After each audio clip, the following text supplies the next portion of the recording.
بسم اللہ الرحمن الرحیم۔ پچھلے دنوں مجھے 2 جنازوں میں شریک ہونے کا اتفاق ہوا۔ پہلا جنازہ ایک صاحب حیثیت شخص کا تھا۔ انہیں اللہ تعالیٰ نے زندگی میں مادی اعتبار سے غیر معمولی کامیابیاں عطا فرمائی تھیں۔ وہ اپنے پیچھے بہت بڑا کاروبار اور وسیع و عریض گھر چھوڑ گئے تھے۔ انہوں نے ایک بھرپور زندگی گزاری، بچوں کی خوشیاں دیکھیں اور اپنی طبعی عمر پوری کر کے اس دنیا سے رخصت ہوئے۔ جبکہ دوسرا جنازہ ایک ایسے صاحب کا تھا جن کے پاس ملازمت تھی نہ ہی اپنا گھر۔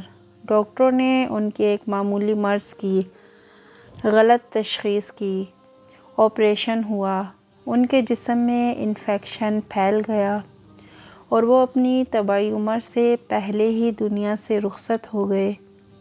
یہ محض میرے جاننے والے 2 افراد نہیں بلکہ 2 کردار ہیں جو آزمائش کی اس دنیا میں اللہ تعالیٰ نے انسانوں کو تفویض کیے ہیں۔ غربت اور امارت پانا اور کھونا، خوشی اور غمی آزمائش کی اس دنیا میں امتحان کے پرچے ہیں۔ اس آزمائش میں انسان کی کامیابی اور ناکامی کا انحصار اس بات پر ہے کہ اس نے اچھے برے حالات پیش آنے پر کیا رویہ اختیار کیا، اس نے اللہ اور بندوں کے حقوق کس حد تک پورے کیے، اس نے حق، انصاف اور احسان کا رویہ اختیار کیا یا ظلم، جہالت اور تعصب کا۔ اللہ تعالیٰ کے نزدیک کسی شخص کی کامیابی اور ناکامی کا انحصار اس پر نہیں کہ دنیا میں اس نے کیا کمایا، اس کا فیصلہ اللہ تعالیٰ خود کرتے ہیں۔ وہ انسان کی مادی دنیا اس کے جسم کی طرح خود تخلیق کرتے ہیں، وہی طے کرتے ہیں کہ دنیا میں اسے کس قسم کے حالات سے گزرنا ہے۔ البتہ ایمان و اخلاق کی دنیا انسان کو خود تشکیل دینا ہوتی ہے۔